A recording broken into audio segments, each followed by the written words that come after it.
नाज़रीन, कंबर वेझो नौरंग वहाती जमियत उलमा इस्लाम तर्फ़ां सिंध जे सकाफ़ती दिहाड़े जे हवाले सां मचक छेरी मुनक़िद कई वई। ॾिसूं था तुफ़ैल चांडियो जी ही रिपोर्ट।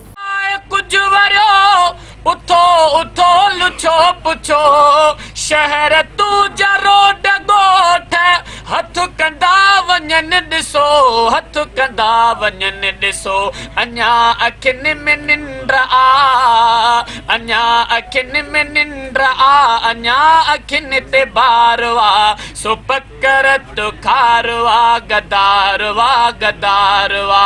मच कचहरी में अॻवाननि वधीक ॻाल्हाईंदे चयो त मेरान टीवी नेटवर्क जे सरवाण ग़ुलाम नबी मोराई हिन साल 6 डिसंबर सिंध जी ज़मीन सिंध जी मिल्कियत जे उनवान हेठि मल्हाइण जो ऐलान कराए सिंध धरतीअ जी नुमाइंदगी जो हक़ अदा कयो आहे। सिंध जा बेट जेके आहिनि सिंधी ज़ाहिर ॻाल्हि आहे, सिंध जो इंचु इंचु सिंध जो आहे ऐं हुनजी हिफ़ाज़त जेका असां करिणो आहे तव्हां ऐं असांजो फ़र्ज़ु आहे। हे ईअं न आहे त जेको आहे मामूली मामलात हे इन ई तरीक़े सां सिंध खे टुकरा करणु सिंध ते कब्ज़े करण जा तरीक़ा आहिनि। हे शइ ॿिया तरीक़ेकार हे वरी ॿेट कब्ज़े करण लाइ मुख़्तलिफ़ जेके बि कानूनी इहे सिंध खे कानूनी बनाइण जे लाइ तरीक़ेकार असां हिन जी मज़म्मत था कयूं मज़म्मत था कयूं ऐं इंशाअल्लाह असां हिन जी मज़ामत ऐलान आहे उन्हनि जे इन खे असां जस्ता पेश कयूं जेको बेटनि जे हवाले सां जेके हिन वक़्तु वफ़ाक़ जो मुकमल कब्ज़े जे हेठि आहे। ताज़ो ई तव्हां ॾिसंदो त क़ौमी तहरीकूं ऐं क़ौमी अॻवान बिल्कुलु तहरक में आहिनि पर वफ़ाक़ पंहिंजी मनमानियुनि खां कोन पियो मुड़े। उन जे लाइ असीं सिंधी क़ौम हिन प्रोग्रामनि जे थ्रू उन्हनि खे ॿुधायूं था त बेट सिंध जी मिल्कियत आहिनि ऐं बेटनि ते कब्ज़ो हरगिज़ असां बर्दाश्त न कंदासीं।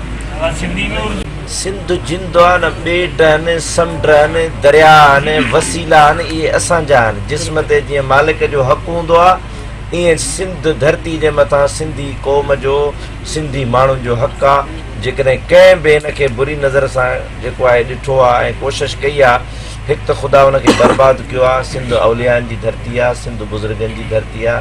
सिंध खे पाक मुस्तफ़ा करीम सल्लल्लाहु अलैहि वसल्लम जी दुआ आहे इंशाअल्लाह अज़ीज़ सिंध क़ाइमु दाइमु रहंदी ऐं सिंधी माण्हू हक़ीक़त में जेको आहे सुतल ज़रूरु आहिनि पर कंहिं चवण वारे चयो आहे हीअ कूक तिखी तीर खां खंजर खां तिखी आहे हीअ फूक थधी हीर खां ओथर खां तिखी आहे वहमनि जे मुक़ामनि में सुती पई आहे अगरचे हीअ सिंधी क़ौम उथी पई त पोइ माशर खां तिखी आहे। इंशाअल्लाह असां पंहिंजे हक़नि जी हासिलात जे लाइ जदोजहद भी कंदासीं रत जे आख़िरी कतरे ताईं असां सिंध जो तहफ़ुज़ कंदासीं। सुठे नमूने में ॾिसूं पिया सिंधी माण्हू तमामु तर सिंधी चैनलनि जा शुक्रगुज़ार आहिनि जेके 12 महीननि में हिन ईअं खे मल्हाइनि पिया।